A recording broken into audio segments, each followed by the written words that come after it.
Ils sont sept otages français détenus au Sahel par des groupes islamistes radicaux qui se revendiquent d'Al-Qaïda. Le tout dernier, un retraité de 61 ans, a été enlevé la semaine dernière au Mali. Tout le nord du pays est désormais aux mains de ces groupes extrémistes. Ils se sont emparés de villes comme Gao ou encore Tombouctou. Très peu d'images nous parviennent de cette zone. Des témoignages racontent la destruction de sites religieux, les mains coupées, les femmes voilées. Bref, l'application de la charia la plus stricte. Nous y sommes allés. Notre document est exclusif. Il raconte comment ces islamistes imposent leurs lois. Il est signé Étienne Huvert et Pierre Cresson. Si c'est Badji Night Club. Le Badji Night Club, l'ancienne discothèque de l'une des plus grandes villes du Mali, Gao.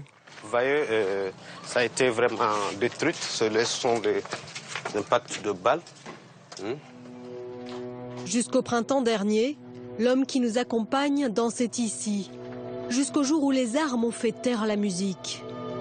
L'histoire, c'est le silence et les murs qui la racontent. Là, le salon, la chambre du DJ. Ceux qui ont détruit la discothèque n'ont tué personne. Mais comme les seuls sons qu'ils vénèrent sont les versets du Coran, leurs balles ont visé les rythmes africains et occidentaux. La musique venue d'ailleurs, de France. Car ceux qui ont anéanti cet endroit ne supportent ni ceux qui fument, ni ceux qui boivent. Alors cette boîte de nuit a été leur première cible, quelques jours à peine après s'être emparés de la ville. Les auteurs de ce saccage,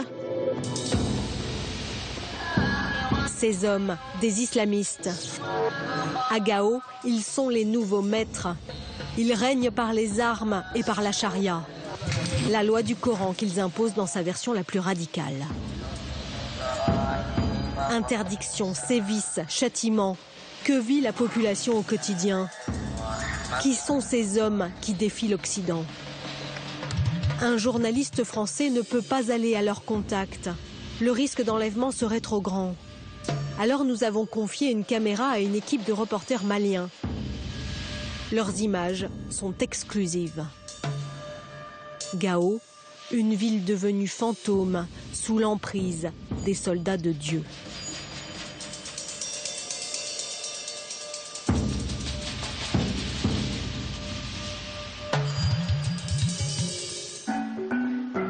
Notre point de départ se situe à Bamako, la capitale du Mali.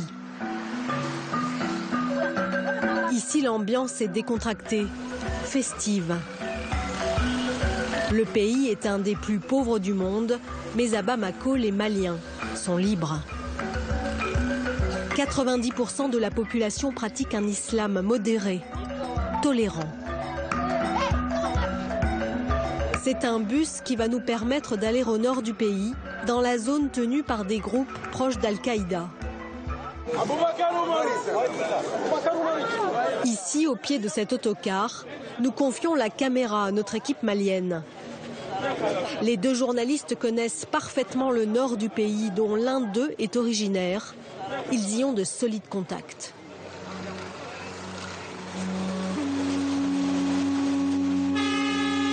Une seule route relie Bamako à Gao. Elle est goudronnée, plutôt en bon état. Mais pour parcourir les 1200 km qui séparent les deux villes, il faut tout de même 20 heures de voyage. Ces dernières années, ces paysages faisaient le bonheur de milliers de touristes français. Ils partageaient la route avec les locaux, qui sont les seuls désormais à s'y aventurer.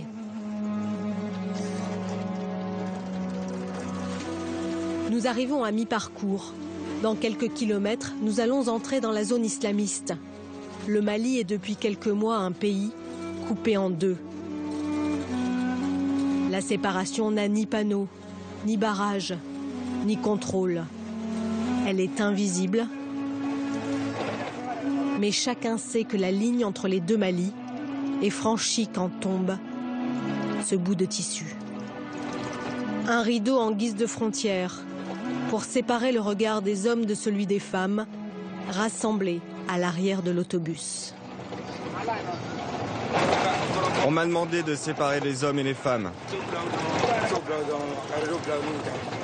Qui vous a demandé? Ce sont les islamistes. Est-ce que c'est la religion qui l'impose?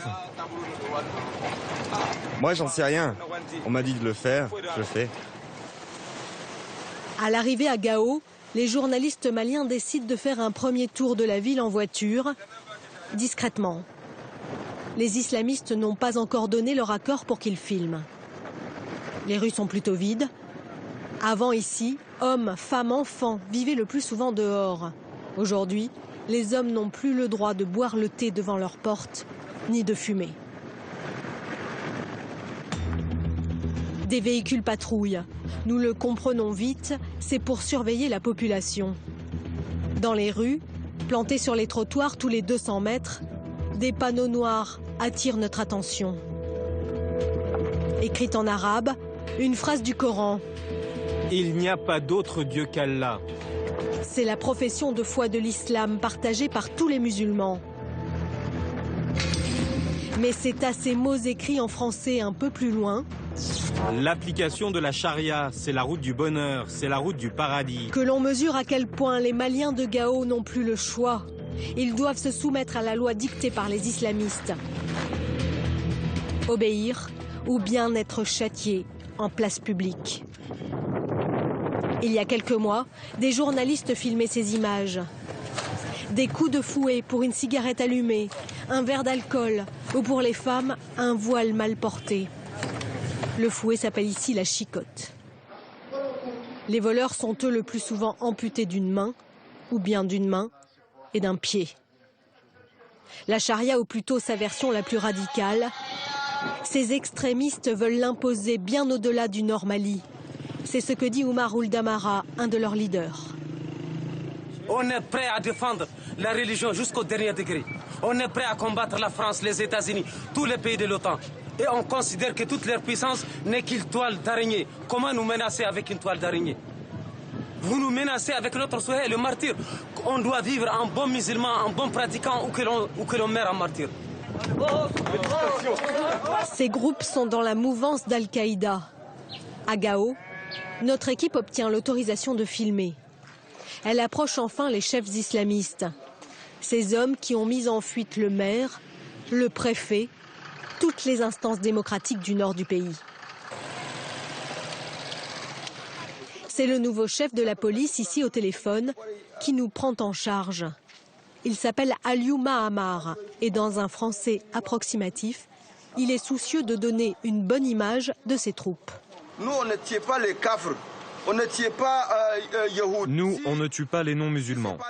On ne tue pas les juifs. On ne tue que s'ils nous tuent. C'est de l'autodéfense. Nous devons nous défendre. Aliou Mahamar parle de se défendre car l'armée malienne prépare la guerre pour reprendre Gao et le nord du pays. Après leur chef, nous approchons les combattants. Les organisations des droits de l'homme les soupçonnent d'enrôler des enfants.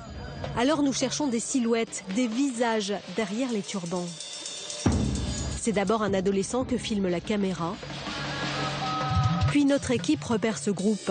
Ils sont 4 ou 5, dont ce tout jeune garçon armé d'une Kalachnikov. Quel âge a-t-il exactement? Nous tentons de l'approcher. Ça va, petit? Comment vas-tu? Ce sont les premières images d'enfants soldats au Mali. Combien sont-ils dans les rangs islamistes? Il est impossible de le dire. Nous demandons ensuite à Aliou Mahamar de nous conduire à l'hôpital. Selon nos informations, 4 hommes accusés de vol auraient été récemment amputés et nous souhaitons les voir. Mais à l'évidence, ce n'est pas cela que le chef de la police a prévu pour nous. On va à l'hôpital. Oui. Pour aller donner la viande. On va à l'hôpital pour distribuer de la viande aux gens là-bas. Les islamistes veulent montrer leur générosité. Ils exhibent la viande qu'ils s'apprêtent à distribuer aux malades. Devant nous, le personnel médical prend la pause. Ils se sentent invités à remercier leurs bienfaiteurs. En tant que personnel, nous ne pouvons que nous réjouir et vous remercier infiniment pour ça, parce que vous savez que la prise en charge des malades, ce n'est pas seulement les médicaments. Nous repartons sans avoir pu vérifier l'état de santé des amputés de Gao. Manque-t-il de soins, de médicaments? Nous n'obtiendrons jamais l'autorisation d'entrer à l'intérieur de l'hôpital. C'est vers la prison à présent que roule notre convoi. Rapporte-moi la clé. Sur les détenus, aucune information sur leur nombre et sur les raisons qui les ont conduits ici. Les gardiens les sortent régulièrement pour une séance de rééducation morale. C'est Dieu qui vous met dans cette situation difficile pour tester votre croyance. Et les croyants iront directement au paradis.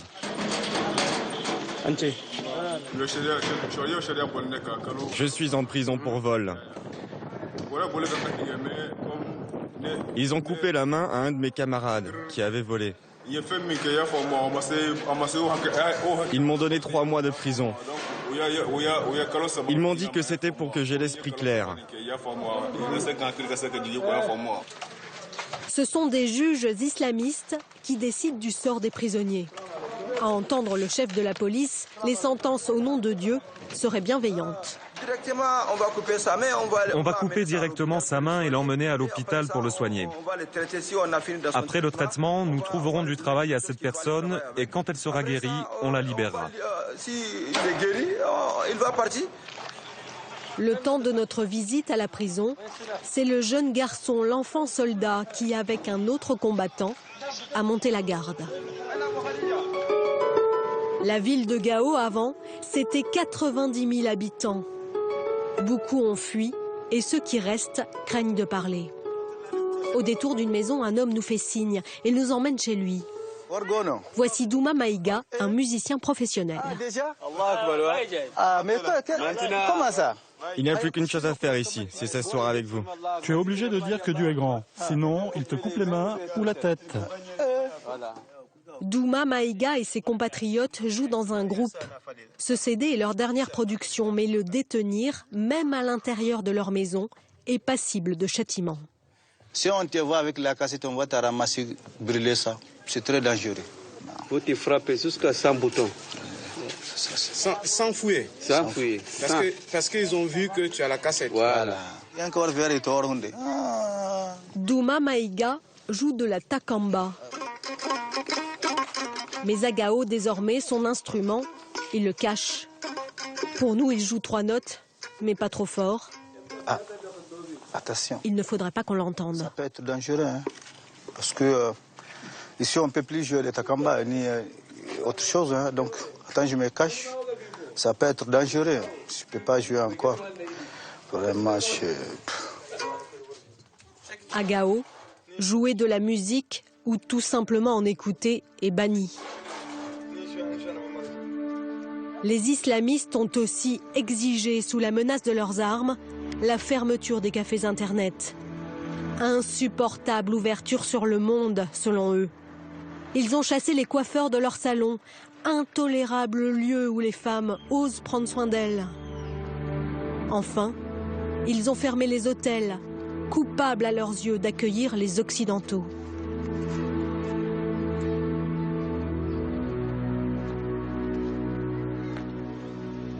Avant qu'ils partent dans cette zone, nous avions demandé à notre équipe d'aller à la rencontre des femmes de Gao. L'une d'elles a accepté de nous recevoir à l'abri des murs de sa maison. Elle s'appelle Fifi. Il y a encore quelques mois, elle était libre de ses allées et venues. Aujourd'hui, c'est fini. Elle est soumise, comme tous les habitants, à un couvre-feu dès 22 heures. On ne vivait pas sous occupation. On avait notre propre liberté. On faisait ce qu'on voulait. On sortait librement dans la rue. On allait saluer les familles, tout le monde, revenir à l'heure où on voulait. Et cette année, tu es obligé de revenir avant une certaine heure. Parce qu'à une certaine heure, tu ne dois pas être dehors. Donc, c'est pas pareil. Avant les islamistes, Fifi pouvait aussi s'habiller comme bon lui semblait, à l'occidental même. À présent, seul le huis clos des maisons lui laisse un peu de répit. Mais dans la rue, où dès qu'un homme arrive, elle doit se couvrir. Alors, bonjour. Salut, ça va? Comment vas-tu? Fifi reçoit un ami. Elle le connaît de longue date, mais elle ne déroge pas à la règle. Tu me connaissais avant, comment je m'habillais et tout. Maintenant, ça a c'est forcé, il faut forcément porter ça, sinon tu ne peux pas sortir dans la rue, tu ne peux rien faire, on nous a privé de notre liberté, on est obligé de marcher avec ça, avec cette chaleur-là qui fait carrément et tout. Sans ça, c'est carrément la charia, quoi. Fifi est de cette ville, Gao, comme toute sa famille. Mais si elle a accepté de nous parler, c'est parce qu'elle est étudiante à Bamako. Elle sait que dans quelques jours, elle va retourner dans la capitale. Elle a donc moins peur des islamistes. Fifi a encore le droit de conduire sa voiture et de sortir seule. Elle accepte que nous l'accompagnons au marché. C'est un marché, voilà, c'est vide, il n'y a personne. Par crainte, les femmes ne sont pas là. Un marché qui a perdu ses couleurs. Des échoppes comme laissées à l'abandon où les produits manquent. Ce jour-là, un seul commerçant est ouvert et les prix sur son étal ont flambé. C'est parce qu'il manque des marchandises que les prix ont augmenté. Oui, les gens sont fatigués, il n'y a rien. Et l'oignon, là, c'est combien? Autour de 800 francs CFA. C'est énorme. Et le kilo avant, c'était à combien? 250 ou 300 francs. Quand c'était cher, maximum 400 francs. Ça a carrément triplé le prix. Les Maliens de la ville de Gao n'ont pas souhaité cette villa. Depuis l'arrivée des islamistes, 450 000 personnes auraient déjà fui ce territoire. Alors qu'elle filme ces images de rue, notre équipe est brutalement interrompue. A-t-elle franchi une limite? En fait, les chefs islamistes ne sont pas tous d'accord avec notre présence. L'équipe est retenue plusieurs heures. L'un des journalistes est même menacé de mort. Ils finissent par être expulsés. Ce sont leurs dernières images de Gao. Nous décidons de poursuivre notre reportage à Bamako, auprès de ceux qui ont fui la charia. Pour Dédéou, il est presque déjà trop tard. Dans les rues de la capitale, cet ancien plombier est maintenant libre, mais sans sa main droite. Il a été amputé pour vol en septembre dernier. 2 fois par semaine, il se rend dans cet hôpital pour refaire son pansement.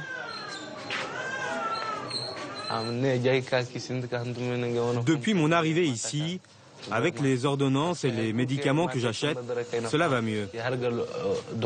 Dès que je sens un malaise, je le dis au docteur et celui-ci en tient compte immédiatement.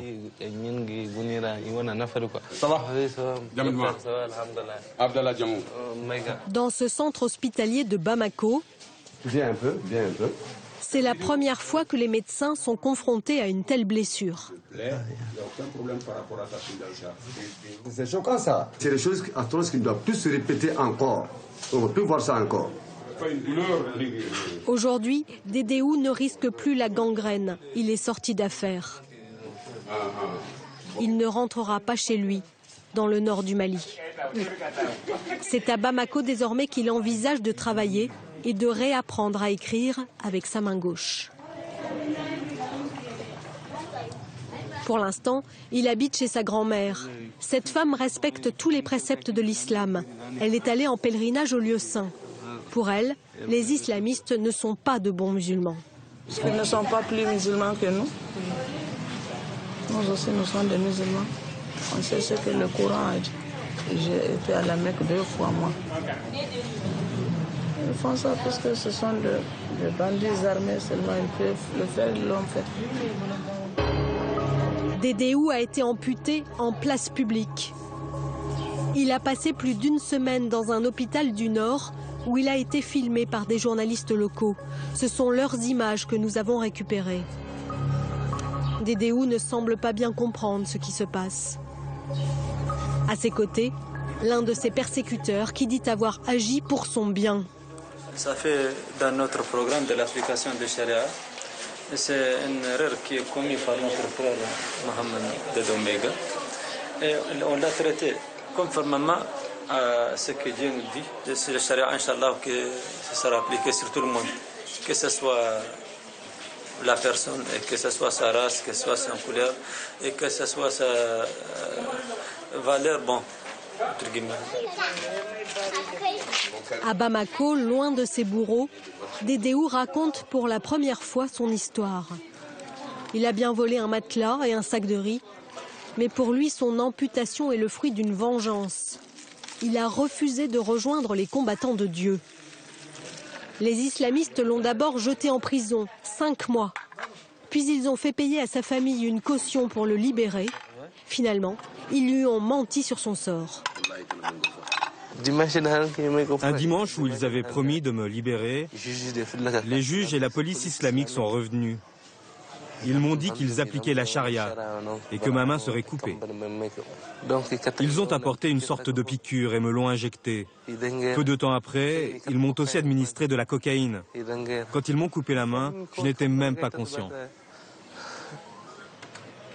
Depuis qu'ils sont au pouvoir dans le nord du pays, les islamistes ont, selon nos informations, amputé plus de 10 personnes et lapidé un couple illégitime. Ils ne méritent pas le pardon. Tous ceux qui excusent ces gens sont complices. Des gens qui séparent les personnes, en tout cas moi, je ne les pardonne pas. Je ne pardonne pas ce qu'ils ont fait.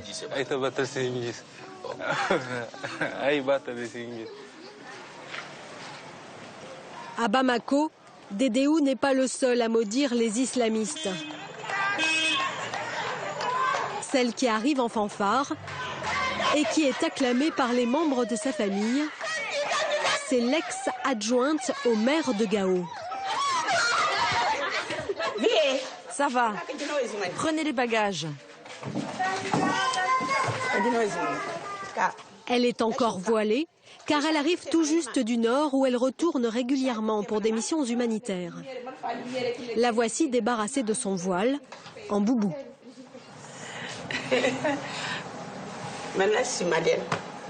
Ça va mieux? Oui, ça va vraiment. Saïma a été chassée de son poste par les islamistes, comme tous les élus et les fonctionnaires de sa mairie. Depuis, elle a mis sa famille à l'abri à Bamako, ses enfants, ses neveux et sa mère. Une femme très pieuse, elle aussi. Saïma est la seule à faire des allers-retours entre Bamako et Gao, à ses risques et périls. Ces dernières semaines, la situation s'est tendue. Hier soir, ils ont tiré sur le pied d'un gamin. Uniquement parce qu'il roulait à 3 motos l'une derrière l'autre. Comme cela formait une sorte de cortège, ils ont tiré sur eux en rafale. Un jeune a été touché au pied. Pendant que tu étais là-bas, j'étais très inquiète. J'avais besoin de t'appeler tout le temps pour savoir si tu allais bien. Mais dès que j'entendais « Allô », ça me rassurait. Voilà. À Gao, Saïma connaît presque tous les habitants. Nous décidons de lui montrer nos images des enfants soldats. Elle n'est pas surprise. Son propre entourage a été touché. J'ai même des cousins là-dedans qui ont donné leur enfant. On dirait qu'on leur a fait un lavage de cerveau. C'est l'islam, c'est la bonne route. Il faut donner ses enfants, même si ces enfants-là vont mourir demain, ils vont au paradis. C'est des innocents, s'il faut le dire comme ça. C'est des innocents qui ne savent même pas ce qui les attend. Quand nous, on les voit, on a peur. Pour eux-mêmes, quand nous, on les voit, on verse des larmes. Parce que c'est des enfants d'une autre maman comme nous. Pour l'instant, Saïma n'envisage pas de prochain voyage pour Gao. Trop risqué. Elle espère désormais que l'armée malienne parte au plus vite à la reconquête de sa ville. Avant de quitter Bamako, nous retrouvons Fifi. Allez les filles, on va se mettre un petit maquillage pour sortir, ça vous dit? L'étudiante qui nous avait fait visiter le marché de Gao. Ici, on la reconnaît à peine avec ses cheveux soigneusement coiffés et sa robe moulante. Ce soir, elle chaussera l'une de ses nombreuses paires de chaussures et partira danser en discothèque avec ses copines. Comme un pied de nez aux islamistes qui ont divisé son pays. Comme une façon de dire au monde que les Maliens sont fiers, combatifs et libres.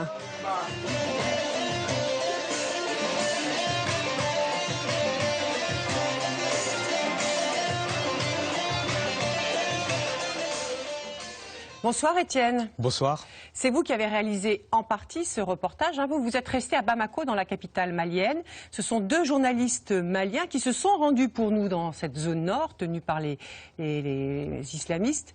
Moustapha Diallo et Cheikh Amadou Dioura, voilà. qui ont tourné pour nous dans le nord. Alors dites-nous pourquoi vous, physiquement, vous ne pouviez pas aller dans cette zone. Alors, en préparant ce reportage avec mon collègue reporter d'image Pierre Cresson, on a contacté beaucoup de monde et tout le monde a eu le même discours. Les autorités maliennes, les autorités françaises, les personnes qu'on a contactées par téléphone dans cette zone du Nord Mali, tout le monde nous a dit qu'il était beaucoup trop dangereux en ce moment de se rendre là-bas. Pourquoi ? Le risque, il est simple, hein, c'est essentiellement le kidnapping. Vous savez que 7 Français sont actuellement retenus en otage dans cette zone du Nord Mali. Le dernier enlèvement, il a eu lieu il y a une semaine à peine, ce qui montre que le risque, il est toujours actuel. Et nous, en tant que journalistes, avec notre caméra, nous sommes particulièrement visibles. Nous sommes donc, je ne sais pas si on peut dire une monnaie d'échange, en tout cas un moyen de pression pour ces islamistes. Ces groupes. Alors, qui sont-ils, ces groupes? Alors, on parle d'environ 5 à 7 000 hommes. Hein. C'est vrai qu'il y a des habitants du Nord Mali. Par exemple, le commissaire qu'on voit dans le sujet est un Malien. Il y a donc des Touaregs, des Arabes qui habitent le Nord Mali. Ils ont été renforcés ces dernières années, peut-être encore plus ces derniers mois, par un certain nombre de combattants, on va dire de la mouvance djihadiste internationale, c'est-à-dire des hommes... Proches d'Al-Qaïda. Oui, proches d'Al-Qaïda, des hommes qui veulent vraiment ouvrir un nouveau front contre l'Occident dans cette zone sahélienne. Alors, on trouve des Mauritaniens, on trouve des Nigériens, on trouve des anciens des groupes du GSPC, du GIA, de ces groupes islamistes algériens. Ils se sont vraiment renforcés ces derniers mois et notamment ils ont trouvé des armes dans les stocks de l'armée libyenne. Ils ont donc profiter de la chute de Mouammar Kadhafi, des groupes aussi qui vivent de divers trafics, qui sont assez puissants financièrement et qui sont un maillon, nous dit-on, et ça on a eu beaucoup de témoignages qui nous l'ont confirmé, un maillon important de la route du trafic de la drogue entre la Colombie et l'Europe, le trafic de cocaïne. Voilà. Alors, on a beaucoup entendu parler ces derniers temps d'une éventuelle opération militaire conduite par une coalition de pays. Un soutien de la France est même évoqué.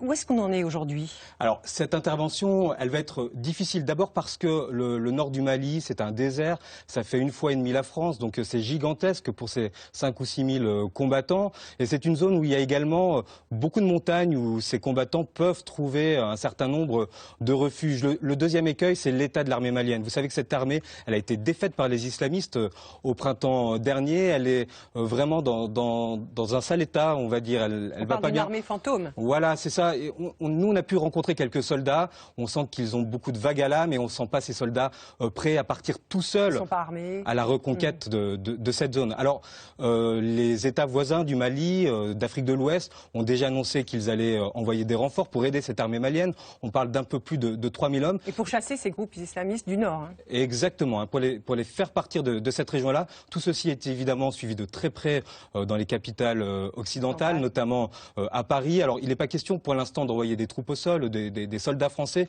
ni même de pratiquer des frappes aériennes, comme ça a été le cas en Libye l'année dernière. On parle plutôt d'assistance, de formation de ces soldats africains, et puis également d'une mission de renseignement. Il y a on dit qu'il ne sera pas possible de partir à la reconquête du Nord avant 3-4 mois. Logistiquement, c'est quasiment impossible. Et certaines voix sont même encore plus pessimistes. C'est notamment le cas de Romano Prodi, l'envoyé spécial de l'ONU dans cette zone sahélienne. Romano Prodi lui dit « c'est pas possible d'agir militairement avant 1 an ». Ça va donc laisser vraiment beaucoup de temps à ces groupes pour se renforcer.